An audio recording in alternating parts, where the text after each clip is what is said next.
एक दिन राइस्टार को बहुत तेज भूख लगी थी। उसके पास खाने को कुछ भी नहीं था। वह अपने बैग में कुछ ढूंढ ही रहा था कि तभी उसे सामने एक पुरानी सुनसान कुटिया दिखाई दी। कुटिया के बाहर एक बूढ़ी औरत खड़ी थी, सफेद साड़ी में लिपटी, झुकी हुई कमर और लाल चमकती आंखें। राइस्टार ने डरते हुए पूछा, अम्मा, कुछ खाने को मिलेगा? औरत बोली, आजा बेटा, गर्मा गर्म मालपुए बनाए हैं। भूख से बेहाल राइस्टार उस कुटिया के अंदर चला गया। जैसे ही उसने पहला निवाला लिया, उसकी आंखें घूम गईं। चारों ओर की दीवारें अब बदल चुकी थीं।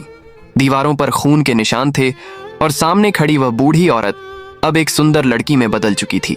राइस्टार घबरा गया, लड़खड़ाते हुए खुद को संभाला और तुरंत कुटिया से बाहर भाग गया। सांझ हो चुकी थी।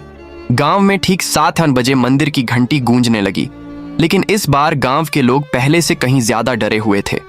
कोई दरवाजे बंद कर रहा था, कोई बच्चों को गोद में लेकर छुपा रहा था। राइस्टार ने पास खड़े एक बच्चे से पूछा, बोलना भैया, क्या होता है 7-8 बजे?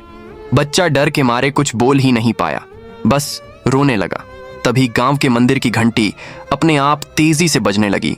राइस्टार जैसे ही मंदिर की ओर बढ़ा, उसने देखा वही औरत मंदिर के पास खड़ी थी, लेकिन अब उसका चेहरा पूरी तरह फटा हुआ था और उसके बाल हवा में उड़ रहे थे। वह चीखते हुए बोली, राइस्टार, तुझे भूख लगी थी ना? अब तू हमेशा के लिए भूखा रहेगा। और फिर वह गायब हो गई। डरा हुआ राइस्टार भागकर गांव के एक बुजुर्ग के पास गया और पूरी बात बताई। बुजुर्ग कांपती आवाज में बोले, बेटा, तू उस कुटिया में गया था।